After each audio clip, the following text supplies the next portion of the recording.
Good afternoon, everyone. I am Keith Stewart, your host for this afternoon's T-Mobile Connections, live from the T5G range here at beautiful Quail Hollow Club, just outside Charlotte. And I'm with PGA professional Ryan Adams, and right in our sights in front of us, we have, now in his 7th start in the PGA Championship, Mr. Michael Block. Ryan, good afternoon. Good afternoon, Keith. How are you enjoying this golf swing from Mr. Block? Oh, man. You know, as a fellow PGA of America golf professional, it's always great to see these guys competing on the big stage. And Michael Block obviously has had just an amazing run the last couple of years with the T15 at Oak Hill and then qualifying again this year, and then at Valhalla last year. So we're just kind of observing a few things from his swing. He tees off here in a little bit, and just looks like at the moment trying to just kind of dial in some longer irons. This is a longer golf course, a little softer, so finding the fairway and trying to get a few shots out there where he can get some good birdie opportunities. I think he's going to be paramount for him today in round one. You know what? There's a couple things to unpack there. Real quickly, 12:41 p.m. this afternoon off the first hole. He goes off with Eric Van Rooyen and Quail Hollow member Mackenzie Hughes. There might be a little added advantage there, but we know about the scorecard. Par 71, 7,600 yards plus, playing just under today, the official yardage, 75.96. And right now he's hitting that hybrid, and he's going to need some long irons on, 3 of those par 3s playing over 200 yards. Coming into the week, a big part of the preview was length, and not only just length off the tee, but length with your long irons. What do you see in his golf swing that he's working on that makes sense for anyone watching and listening at home that they can learn from, like 1 or 2 quick keys? Yeah, I think the great thing about Michael Block's swing for those watching is that it's all about tempo and finding the center of the club face, and I think that's what a lot of golfers at home tend to struggle with, is they tend to take the club back too fast, trying to rush all the way down. They don't find the center of the club face, and it's a slice, it's a hook, it's a top, it's a chunky shot. But when we watch Michael Block swing, he takes it back very nicely and then transition through to find the center of the club face with a smooth tempo. So if there's anything that I think people could learn from watching Michael Block today, it's just he doesn't swing outside himself. And I know that's a big thing that him and his son are focusing on this week, is just playing what he calls blocky golf. I'm going to the tee, I'm hitting the tee shot, I'm finding the fairway, I'm finding the green, and I'm hopefully making a birdie. So I think, and that's a good perspective to have, not only here at the PGA Championship, but for anyone playing at home, is you just got to play within yourself. Like, even if someone's hitting the ball, which he might find today, 20 or 30 yards past him, he's just going to play his game, and that's what he's going to stick to. So I would say those are the 2 main takeaways that I'm seeing from his swing. I admire how he handled the pressure back in 2023 at Oak Hill. It seemed very much what you were touching upon there. Finish your swing, stay in the moment, 1 shot at a time. And you can see here in his range routine that he's picking out a specific target and he's hitting through the ball. And, let's be honest for a second, Michael Block, he's not a 20-something-year-old here, right? He's one of the older golfers in the field, and yet he's still putting it out there on this T5G range pretty healthily with what looks like a fairway wood there. And he knows he's going to need that club today. And it's interesting that touch upon how much he moves his shoulders and his upper body and the way he winds up, even as one of the older players in the field. I think that a lot of times people, they worry so much about the club and their arms and what they're doing, but he's really using his body here. And I like the way that he's shaping those shots, and not really, you said, I love that point, don't swing outside yourself. Well, when you turn, you really can't turn outside yourself. You can swing with your hands outside yourself. Talk about his massive shoulder turn that really, man, he is just striping that right now. Yeah, and that's what I love about his swing, is he swings within his limits, but he knows where to find the power too, right? Like, a lot of times golfers tend to use too much arms, too much wrists and hands to try to just figure out a way to maybe come back to impact and find some speed. But Block really just turns back faces the target, and then he fires that lower body through and the hips through, and then he's center of the club face all the time. So, as we were watching him here with the fairway wood, which he's probably going to hit, I would assume, a few times today, just with the length of the golf course. But you can also see his shot is a little bit on the higher side. So I think now he's trying to find a little bit of a higher and a softer shot shape, but also it's got some distance. So going back to the point of how to use your body is, we'll watch here, is when he turns back, he tries to get that shoulder underneath, or his chin underneath his shoulder with his back facing the target, and then it's all a matter of just letting that lower body rip through and finding the center of the club face. So let's watch one here.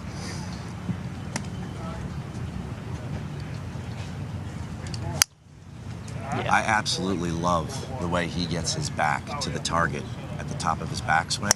That is really coiled up there, creating a ton of torque.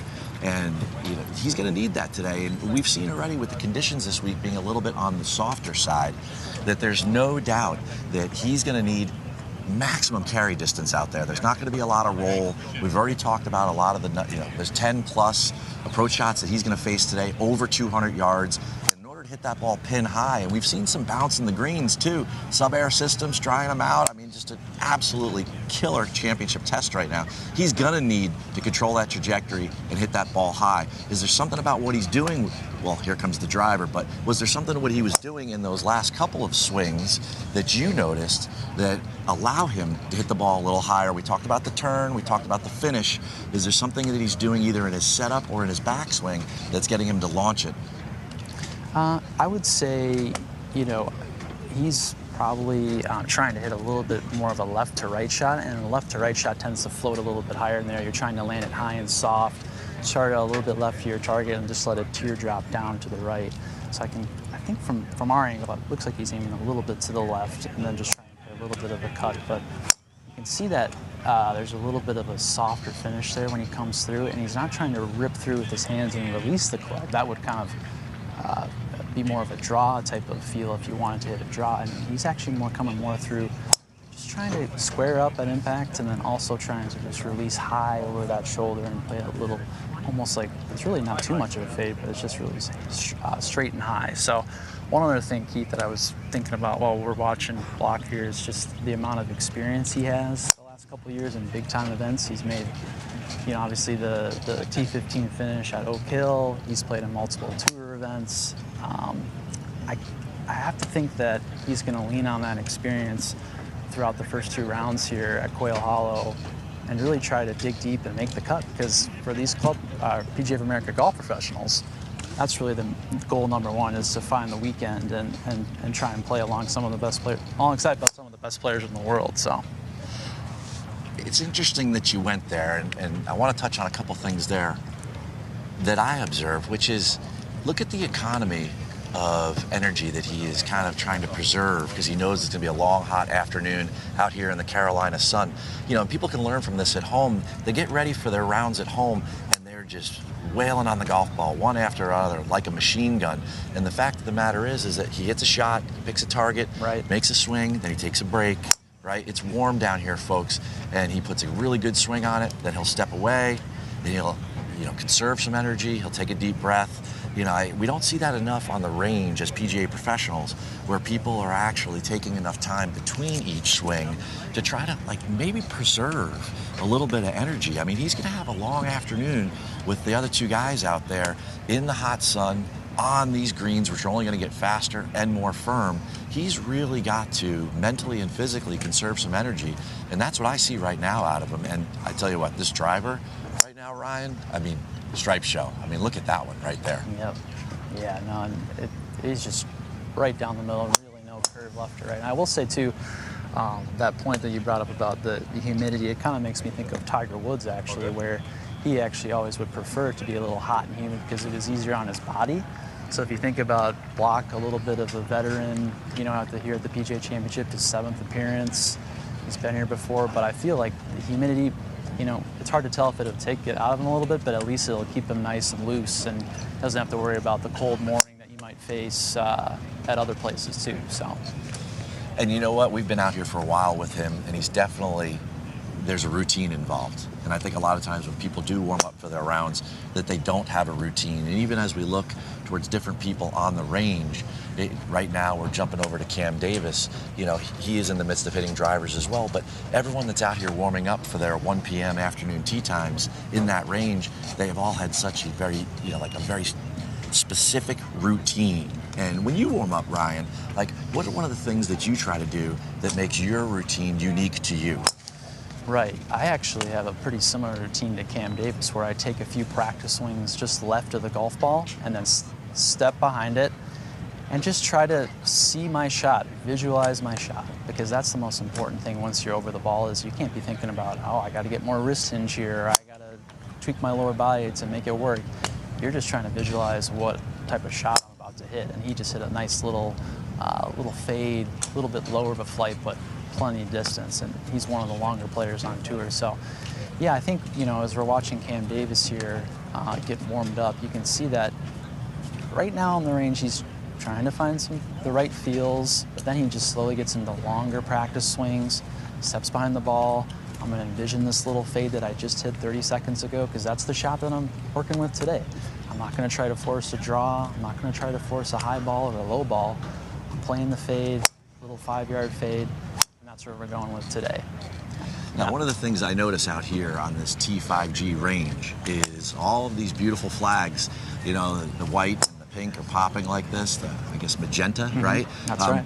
The reason we see him so much, though, is that there's a little breeze out here this afternoon, right? So maybe he's trying to control the trajectory of that driver because there's going to be a little bit of a crosswind on some of the holes, or downwind, or into the wind, right? So is there anything you saw about what he was doing in particular with the driver, or what he's going to do right now with what looks to be about a mid-iron in order to control trajectory? Yeah, I think, on his flights there with the drivers, it wasn't like super high or anything. So I think when you're thinking about when there's a little bit of a breeze out on the golf course, finding a lower ball flight will help you get more roll and avoid the ball getting caught up in the wind and spinning backwards too much and losing distance. But I think here what we're watching is really cool is when you're out on the range before a round, a big thing that I recommend is playing a golf hole where you hit a tee shot, and then the next shot is an iron shot, and if it's a par 5, maybe it's a wedge, and playing through the holes. So you might have just envisioned, well, I'm on the first hole,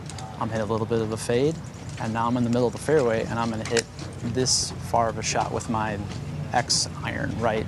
And he's just playing through the golf hole, because when you're this close to your tee time, it's not time to just bang balls and try to figure out what's wrong with my swing. It's time to actually go play golf, right? So, good lesson right here. It is warm this afternoon. Make sure everyone hydrates, especially before you hit the first tee. I think maybe he just shook the water bottle to make sure there was plenty in there for when he heads out. We're moving down the range here. T-Mobile. You got to be mobile. We got to find our next. Right. We got to find our next candidate with which to watch. A lot of the afternoon groups are now coming out. I mean, we have a blockbuster afternoon here at the 107th PGA Championship. I mean, for me, I'm going to give you a couple names, right? Let's have some fun here for a second. We've got Justin Thomas, right? He's leading the group with Collin Morikawa. Yep. Two of those guys, former PGA champions. They're with Dustin Johnson. Following them, you've got Jordan Spieth going for the career Grand Slam. He's along with Ludwig Åberg and Patrick Reed. Patrick Reed third at the Masters. A really nice blending there of some short game and then some power off the tee with Åberg. And then a little later, you've got the big man, Bryson DeChambeau, with Victor Hovland and U.S. Open champion Gary Woodland. Hovland is a guy that I've had my eye on because of how good he's been in the PGA Championship. Any of those names inspire you a little bit this afternoon? Like a guy that, might be appointment viewing for you to go out and walk the grounds with? Yeah, I mean, the great part about the PGA Championship is that it's one of the strongest field in golf. And I think, we're looking over at Max Homa here, warming up and just getting ready for his tee time. I think a lot of the names are great, but a lot of them all have talent, and any time at any given tournament they can pop off and shoot a low score in the 60s. And I think you think about Max Homa, he maybe hasn't had the best year that he's had in a while, but you know what? It's a new week, it's a major championship, and he's ready to go. And so I think he's as motivated as anyone on this driving range at Quail Hollow to really figure out, you know, how can I go out and win a Wanamaker Trophy and join the guys like Collin and a couple and quick Rory. PGA points to follow up on that. Yeah, Max, definitely a fan favorite here at the PGA Championship and out there on ESPN's coverage, but he's playing with Lucas Glover and Joaquin Niemann, 12:52 p.m. off number 1, so he's just starting his warm-up, and you know, you can see he starts with the shorter clubs. And when you warm up, Ryan, and as a PGA coach, what do you recommend everyone start with? Do we just tee it high and let it fly, or do you like what Max is doing here? And a majority of these players, they start with the shorter clubs with some shorter targets and then they build up. Well, I think one of the great things about this T5G range is there's tons of technology around the facility, and it's easy to see how far he's hitting each club. And I think when you're out on the range yourself, that's actually the thing that I focus on the most, versus you can start with any club, whatever's the most comfortable for you, but you want to get your distances dialed in. I usually start with a 60 degree and just try to hit. We see these white and pink flags here in front of us, or in front of Max, and I think that's what I usually start with, is I'm trying to dial in the distance, and you can see that with Homa here, who's a T-Mobile ambassador, and he's trying to figure out, like, how far is this club going today? And how far am I going to be able to hit this into the wind, or with the wind, or what's the trajectory that I need to hit? So just trying to dial in those distances, you know, for those golfers at home, if you're trying to figure out, like, what do I start with? Start with something comfortable. And that's the most important part. You know, it's interesting, the fact that he's out here with a TrackMan. You know, a lot of our viewers right now, they don't necessarily have a TrackMan at home with which to warm up and practice. And one of the numbers that's over there on the big T5G range scoreboard visually is, you talk about apex, right? And that's something that we all could do. And it's interesting to me how you look at how high he's hitting it, and you can look at how high you're hitting it at home, right? And try to match those heights, because then you know that the strike would be very similar. Do you feel the same way when you warm up? Do you look at apex height? You know, not necessarily. I'm more of a field golfer, and I just want to say one thing is to make sure that we're recognizing. We want to thank our friends from T-Mobile for bringing us this live show from the super high-tech T5G range. It's a really great viewing experience for the fans here, and for the players too, to see, you know, where their balls are going. So thinking about back to Max here as he's warming up with his wedges, the most important thing is, am I getting the ball close to the hole? And I think he's trying to figure out, like, is that going to come with the low flight? Is that going to come with the high flight? You know, at Quail Hollow, you think about the soft greens that are out there potentially. They might be drying out now more a little bit with the wind, so maybe that's why he's trying to do a little bit of a lower flight, come in there with a little bit of check. But regardless, I think you got to do what's most comfortable for you. And when we're watching Max here, and he's just working on a little bit of tempo, a little bit of a sawed-off finish, and just trying to figure out, is this ball going this distance, and do I need to maybe do a full swing, or do I need to cut off the swing even more and try to hit a little bit lower? So, yeah, that's what I would say for that. We are live. My name's Keith Stewart. I'm hosting you here on the T-Mobile Connections along with PGA professional Ryan Adams. And we're taking a live look into Max Homa as he prepares for his afternoon tee time alongside Lucas Glover and Joaquin Niemann. Now, one of the things that we know about Max is that he's been working very diligently on his game. Do you think that there's a possibility right now, as we watch him, how deliberate he is with his arm delivery and hitting these wedges, that, you know, he's also has a couple quick thoughts about what he's been working on? He's trying to, you know, manufacture those feels, or do you think that at this point in his routine, he's just getting ready to roll? Yeah, I was out here yesterday watching Max, and he was, you know, grinding over a few different things, just trying to figure out, you know, what's going to be working for me this weekend. So I think at this point, Keith, he's got those feels down, and he's just trying to lock in on some targets. And I think, you know, a little bit of a higher ball flight there, so now he's trying to probably work on a little bit longer of a club. But the thing that I love about Max's swing is it's a lot like Michael Block's, where it's just very fluid. There's no rush to it. It's very smooth. But you can see here he stands behind the ball and he's dialing in on a flag out there, and it's not leaving his sight. It's like, I'm out on the golf course and I'm trying to knock the flag down, is probably what he's feeling right now. So I would say he's got the feels down after all the prep work from, you know, a little bit on Monday, probably Tuesday, and then a lot yesterday. Now it's time to dial in even more. You know what? I'm absolutely loving not just this range and all that's going on out here, the number of targets, the items you've mentioned, but as we lock in on Max here, the control he has over the delivery of the club, I feel like so many amateurs, they just kind of yank that handle down from the top, right? And as such, then they get offline, they don't get centeredness of contact. We could learn so much from how he is delivering this golf club in such a rhythmic fashion. And, you know, for a lot of people, that might be foreign or new, but I strongly suggest, as a PGA professional myself and coach, that when the next time you go on the range, especially when you first start to warm up, move your arms slower than you're used to. Concentrate wholly on centeredness of contact and your target, as Ryan mentioned. And I think that you'll really start to understand how that club works with leverage and gravity. And, oh man, the shots he's hitting right now. And he's going to need them today because, you know, this is a true test of championship golf. And we saw it in 2017 when it was a lot firmer and faster in the arid conditions of August. But I tell you what, all of that water we've seen, 5 inches of rain over the last 5 days, but the championship team led by Kerry Haig has this place absolutely perfect. The water's coming out of the ground, it's humid here, that ball is going to be flying. So another thing to pay attention to is when you go to a target, he obviously has a specific club there. Pay attention to how far you're hitting it that day. Our body always changes. Is there anything you do on the range, Ryan, or that you notice he's doing that, you know, helps him evaluate, maybe without the TrackMan, how far he's hitting it, and then comparing that to maybe his normal game? Yeah, that's a great point. I think that, yeah, as we're watching him, he seems like he's working up the bag a little bit further here.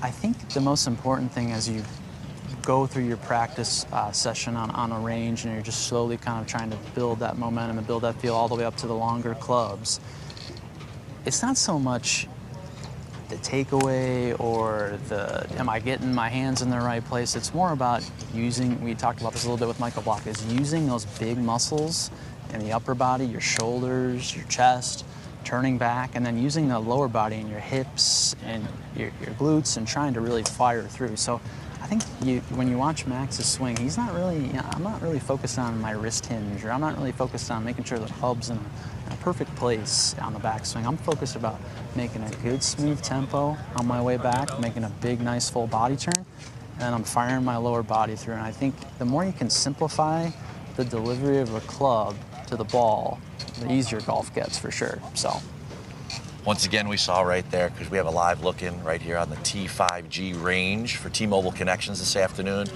PGA professional and coach Ryan Adams alongside Keith Stewart. And we saw it again, just like with Michael Block, we pointed out, right? Take a break. It's hot out here today. He took a break. Hydrate. You drink a little water. Now, hey, you may be in perfect conditions at home in San Diego, or maybe up north where the golf season's just getting started and it's a beautiful day in May. All we're saying is that you're going to go out, you're going to walk, you might ride, but you're still going to be walking to and from the cart. You're going to have to expend some energy. There's going to be fatigue. And in doing so, when you're on the range, you know, set a pace for yourself. You know, learn a cadence and get some, you know, take a break. It doesn't always have to be water if it's not hot where you are. It can be just take a break after 5 swings, you know. Manage your time appropriately. You know, I think about that all the time on the range. A lot of people, they'll just hit ball after ball after ball. And when you watch these guys out here on the T5G range, you see them, they have an actual plan as to what they're doing. Hit 5 shots, take a break. You know, there's no randomness to what's going on, and you see it. Correct. You see it wholeheartedly with Max, and now we're going to move over to Adam Scott. That's right, and you know, I think each of these players has a different routine that they follow, and I think something that you're going to see here with Adam Scott is the first thing he did, I'm setting down an alignment stick. So when you're at the range at home warming up, even if it's just a practice, you're not playing it that day, or if it's before a round, alignment sticks are easy to go find. You can find them anywhere at your local golf shop or your big box store. Set it down and where am I aiming today? And just have that alignment stick allows you to really see or really remind yourself, am I aiming in the right place? Am I aiming at my target? And you can actually get a better sense of where the ball is going because you're aimed right? Because you have an alignment stick down. So Looks like Adam's trying to get a little dialed in here with the TrackMan, but just thinking about his golf swing and his warm-up, he's probably going to do a little bit of a similar routine as Max. Start from the lower clubs and try to get the feels down, good tempo, start out hitting to the few targets right in front of us here that are 20, 30, 40 yards. And then he's one of those guys that has always had great fundamentals, and I think while we watch him, it's just I'm actually really psyched to watch him because he's one of those swings that I think golfers can learn a lot from. Not so much like technical things, but more just the basics and the fundamentals. Well, you know what? As we wait for him to set up his technology, the one thing that comes to mind, if we were somewhere having a conversation, not here on this amazing technologically advanced range, thanks to T-Mobile, right? You say Adam Scott, and I say balance. Right? So what are some keys that the viewers, as we wait for Adam to start to warm up here, what are some of the keys that you use as a PGA coach when it comes to maintaining balance in your golf swing? Right. So I think the first thing you notice here is like his weight in his swing is right in the balls of his feet, like right in the middle of his feet. And I feel like sometimes amateurs get a little too far on their toes, or they drop back and they sit back on their heels a little bit. And it's hard to get back to impact at a square position if you're, not in the center of your stance. So one thing you'll notice with Adam is he just, every time is just dialed in on making sure my posture is good. I'm standing not too upright, not too hunched over, but just a comfortable enough position, almost like he's a shortstop, or in a good position like he's about to go play defense. The NBA Finals or the NBA playoffs is going on right now. You think about that. And he's in a good athletic position to where he can just make a nice move on the golf ball. And I think that's what I really appreciate about his swing is, honestly, Keith, it hasn't changed a whole lot since he got out on tour. And I think, you could say, like, that's probably a good thing because it makes him a lot more consistent. His tempo's good, and it's a lot easier to deliver the golf ball when you got good fundamentals to help you out. And by the way, folks, he has 14 wins, so he knows a little thing or two about playing good golf. Well, guess what? Who else knows a little bit about playing good golf, and that are his playing partners. Adam's going off, first tee, 1:03 p.m. this afternoon, Quail Hollow Club.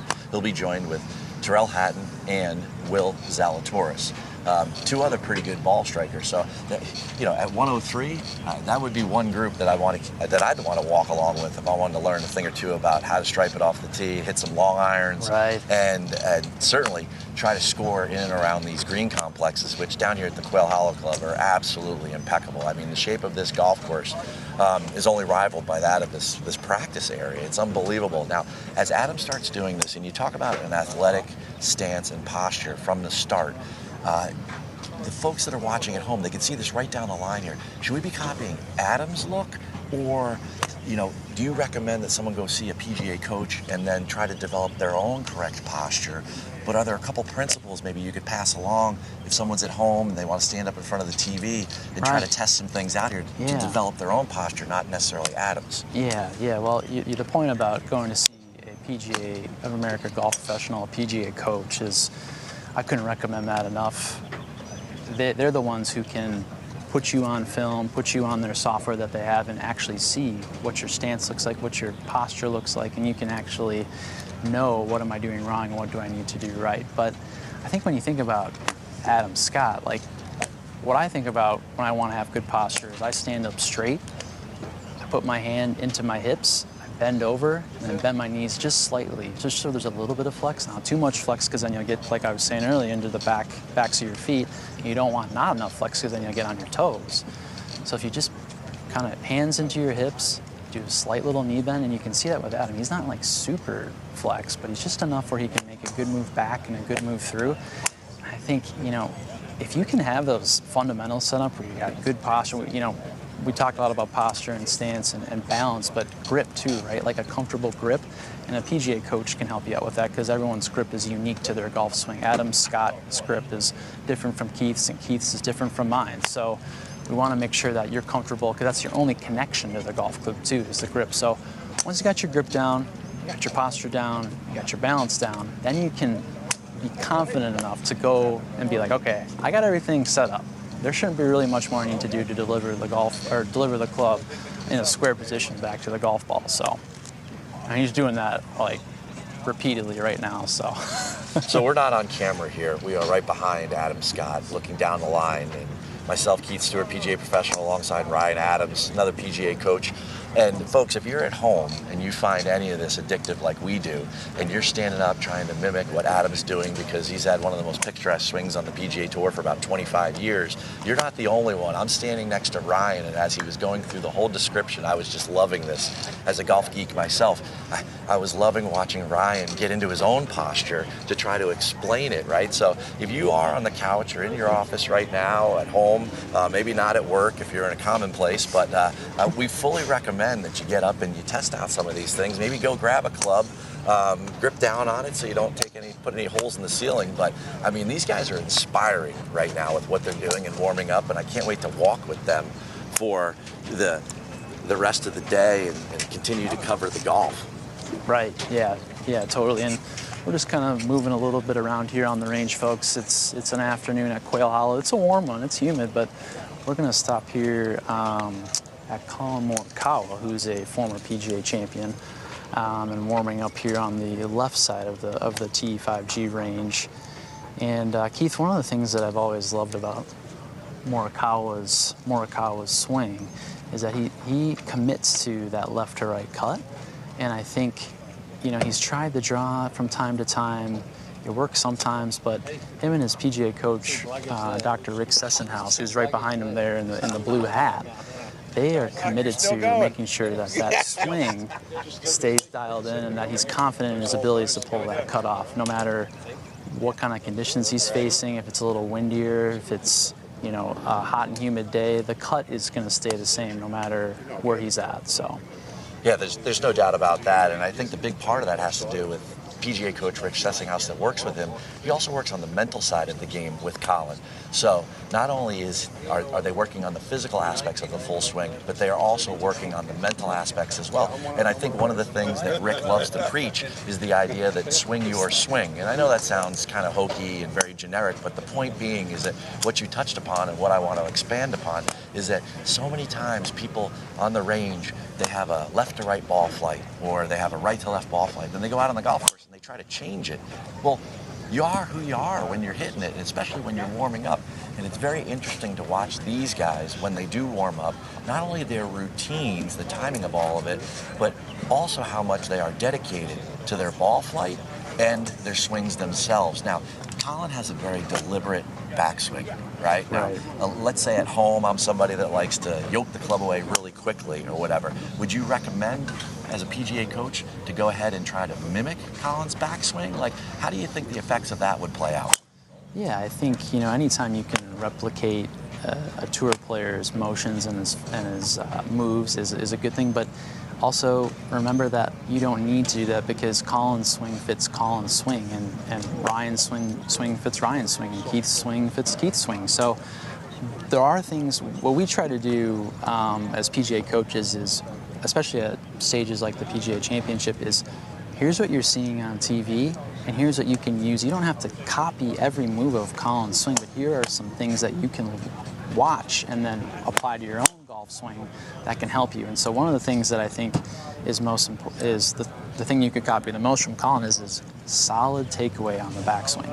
I mean, he gets the club in a position at the top that, you know, obviously it plays for his fade, but when you look at like the first takeaway move of his backswing, that club head is outside of his hands and he's not getting behind himself and he's not getting stuck. A lot of times amateurs at home or golfers at home will whip the club inside and be stuck and either have to reroute it at the top, and then they're either stuck in a position where they have to use their hands to match up an impact, or they hit a slice or a hook and they pull through. So I think when we're watching Collin here, focusing on his takeaway and keeping that takeaway nice and wide and having to have a nice wide arc on the way back and keeping your hands tucked and keeping that club head outside of your hands so that when you go back, you're in a good position at the top, and trying to figure out, is this where I want to be? Is this a good impact position? Or is this a good position that can lead to good impact? And I think if we're watching Collin today, we're watching his takeaway, and I think a lot of people can learn from that. So, you know, I think back to Harding Park, and everyone always remembers the driver. and hitting it on the green. But what it really comes down to is Collin as a iron player. Is there something that he's doing right now in your mind that, you know, sets him apart as an iron player?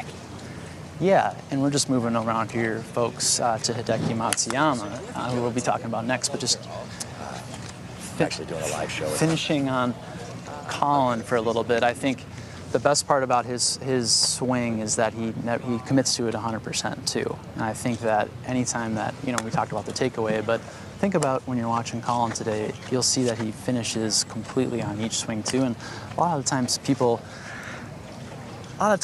quit on their swing and they don't get through impact very well. So it's important to remember, like, takeaway is good, but we're always finishing our swing too. As we watch Hideki warm up here now on the T5G range. I'm Keith Stewart, PGA professional host here for T-Mobile Connections on the T5G range alongside PGA coach Ryan Adams. We're taking a look down the line right here at Hideki Matsuyama. He's warming up for his afternoon tee time, and he, you know, when you think of Hideki, you think about a Masters champion. You think about somebody who definitely knows how to get the ball in the hole. As he warms up with his wedges here, is there something specific you see that allows him to control? Now he's got an iron, so is there something that, but let's go along that same theme, Ryan. Is there something that you see in his swing that allows him to control his carry distance so specifically? Yeah, I think for Hideki, and you might have noticed here on Hideki that he tried to pop up his chin a little bit to get the posture right before he dialed in. And Hideki's a funny one, Keith, because sometimes he does this follow through where he's super disappointed with the shot and it's like 10 feet away from the hole. So Hideki's a little bit of a tricky one to really analyze too much, but I think the thing that I've always loved about his swing is he's very focused on making sure he has a good position at the top.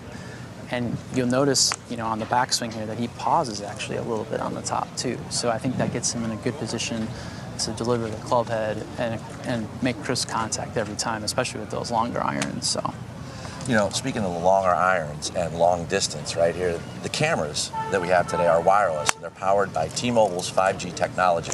And that's how we're able to bring to you these live looks as these world-class players are warming up right before round one of the 107th PGA Championship. Now, we've got Hideki going out with Wyndham Clark, someone who's won on this property before. And a T-Mobile ambassador. Which we love. There you go. Oh, how about that? Caught me there. And Tom Kim. Right, another guy who was electric here in the President's Cup, right? Right. I mean, you got to talk about this golf course just for a second, and we're going to get, you know, and I want to compare that to why Hideki is so successful at a golf course like this. Obviously, there's a lot of comparisons between here and Augusta National Golf Club. You've got a Masters champion, right? And as we watch what he's doing here, one of the things that sticks out in my mind, oh, we're moving. Oh, here we go. And, you know, Hideki's a Masters champion, and we're moving on to Dustin Johnson, who's another Masters champion. And you know, one of the things I've always loved about Dustin's swing is he's a lot like Collin Morikawa, where he sticks to one type of shot shape. And for the golfers at home, when you think, well, I got to move it both ways, right? Like, this is a dogleg left, it's a dog rake right. And it's more important actually to focus on hitting it one style of shot shape. Now, Dustin hits it far enough to where he can get away with a fade. But even, you know, if you're not doing well with the draw at home, the fade is actually a really easy way to find the fairway more often because it's a lot easier of a shot to hit. And you can see here Dustin just moving the ball a little left to right with the fairway wood. And again, that shot shape actually reminded me of the first hole. The first hole is a little bit of the left to right dog leg, and I've seen now a couple players try and mimic that same movement in the fairway where it's left to right. So a lot of the players are dialing in here and thinking about the golf course and not thinking about golf swing. Well, you know what? As you're looking down the line of these amazing T-Mobile cameras, that the feed we're getting here wireless, right? One of the things that always stands out to me about DJ's golf swing are his wrist angles at the top. Yes. Now, they seem pretty pronounced. Is that something in particular that you as a PGA coach, if you saw that, would you work around that? Would you work with that? I'm sure there's a lot of people that are viewing this right now that are wondering, like, how could that help my golf swing? What is the result of DJ's wrist being in that position? And then maybe how does that apply to the general public? Right, so the first thing I would say is when you go to your PGA coach for a lesson and he shows you, or she shows you your swing on camera, and they point out your wrist position at the top. And they'll probably ask, like, do you feel comfortable in this position? And if you say yeah, then they're like, great, we're going to work on a way to make this position at the top work. And if you say no, then they're going to try and figure out a way to make the position that is more consistent for you work every time. So Dustin Johnson has a unique position at the top, and I think that he just has run with it, and his coach has run with it too. And I think, you know, if they went up and tried today, right now, like, hey, we're going to all of a sudden do this at the top, Dustin would be like, well, I've been using this position at the top for years, and it's worked perfectly for me. So that's a great lesson for everyone at home. It's not, you know, you don't just want to change your wrist position to make it look more pretty at the top. You want to do, in the end, what works best for you.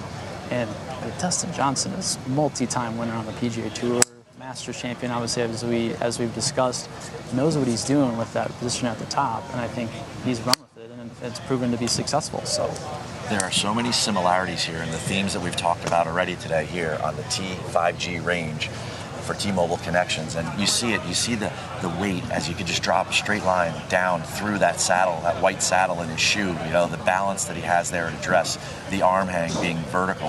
And then, you know, we talked about Michael Block earlier and his shoulder turn, how DJ gets his back to the target, and then he absolutely gives it the full send, but still has the same sort of arm control like a Max Homa. What stands out for you when you see that shot? Oh my goodness, when you see that shot right there. Yeah, I think there's two things that have always stood out to me with Dustin Johnson's swing is his incredible shoulder turn, and then his incredible release through the golf ball. And I feel like if you can mimic those two things, you might not be able to turn as far as Dustin Johnson can. I know I can't, and Keith, I would assume you probably can't either, but if you can get that shoulder turn in a good position where you feel like this is about as far as I can go, that's all you need. So, well, hey, Ryan, we are mobile again here on the T5G range, and now we have Cameron Young, who's out here, son of a PGA professional, David Young, who's still his coach out here on tour. Cameron Young, he's been, you know, very good in the PGA Championship, and one of the major reasons for that is the fact that he is such a great ball striker, and off the tee, he has just an incredible golf swing. And what everyone always notices is that, similar to like a Hideki, he has that pause at the top. And, you know, there's people at home that question maybe the way that they deliver the golf club or their transition, right? Is a pause, or is there some sort of pause drill that you're familiar with using as a PGA coach that, you know, would be one that someone could take at home and use and, you know, try to work on their own transition and delivery of the golf club to the ball? Yeah, so here's the thing is I wouldn't recommend doing a pause drill before you go out and play, but if you're out on the range practicing, I think if you pause at the top, it gives you a good idea of where am I right now? Are my hands in a good position? I know when I was going through the PGA Golf Management University program, my coach, Ed Kebbell, he always had me pause at the top to take a look at where my wrists are, where my angles are, make sure I'm looking good before I head down on the downswing. And so I feel like if you're at the range and you want to kind of maybe mimic a little bit of Hideki or Cameron Young's pause, that allows you to really feel where you're at the top and see where you're at the top. Cameron actually pauses a little bit at the top, I think, to kind of set his lower body up for a huge turn, and that's why he's always a great ball striker and hits the ball pretty far and straight. So you saw it right there, just a little bit of a pause at the top, and I think it's one of those things where, think about it like you're starting the ignition, right? Like his pause is like, okay, I just turn on the keys to the car, and now it's go time, and I'm hitting the gas, right? I'm taking off. So pause a little bit at the top, and it can really help out with your tempo and get you set up for a good downswing. You know what, as we look at these two guys side by side here on the T5G range, right, we just jumped from Dustin Johnson, and now we're over here to Cam Young. Now they're both extremely long off the tee with their long irons, their irons. They compress the ball incredibly, right? But Cameron's not nearly as big in stature as DJ is, right? And I'm sure there's people at home that are trying to say, like, I'd love to get a little bit more power. Is there something about Cameron's swing that you think increases the level of power he has pound for pound? Because, you know, if you put them both on a scale and then you said, how far did you hit it? You know, Cameron might be getting more out of his frame than maybe DJ even is. That's right. And I think one of the things you can see, Cameron Young's got a alignment stick down just to the left of where he's setting the ball up, and I think he's using that not only for alignment to try and know where he's going with the ball, but also to make sure that he's coming through crisp at impact. One of the things I love about Cam Young, and going back to your point about the distance, is that he uses the ground really well. He buries that back foot, back right heel into the ground, and that he's using the ground as energy to transfer that through impact and then off to a full finish. So he's not really getting up on his toes. Sometimes we see people get up on their toes, or you might at home get up on your toes to try to get more distance. Cameron Young's actually doing the exact opposite, where he's using that ground and really digging in to try to transfer that energy on his backswing. And then you'll see here when he comes through, all the way through to that front left heel to really get through and find some crisp contact. All right, the PGA golf junkie in me, I want to dive into that a little bit more, all right? The camera's locked in there on Cam Young, these wonderful T-Mobile wireless cameras, right? We have this incredible high-resolution picture, right? So talk me through it. When he takes this swing here, talk me through when you see the weight moving, because weight shift in the golf swing is something that a lot of players don't really understand, like what the timing of it all is or the steps that take place. So as he's about to take this swing, talk us through what you see and the timing of it all step by step. Yeah, and as we wrap up here on the T5G range, the shift here is the most important thing on the backswing, and then the follow through is the most important thing on the downswing. So you'll see that a lot from Cameron Young today. We're going to see a lot of that today, all afternoon here in the 107th PGA Championship. We can't thank T-Mobile enough for having us out here. Right. Myself, Keith Stewart, PGA professional, alongside PGA coach Ryan Adams. The T5G range, a live look-in like this, it's just such a benefit to all of our fans of the PGA of America. These guys are going out this afternoon. Tune in. It's appointment viewing. We're going to see a lot of power, and we're going to see a lot of these keys that you and I just talked about.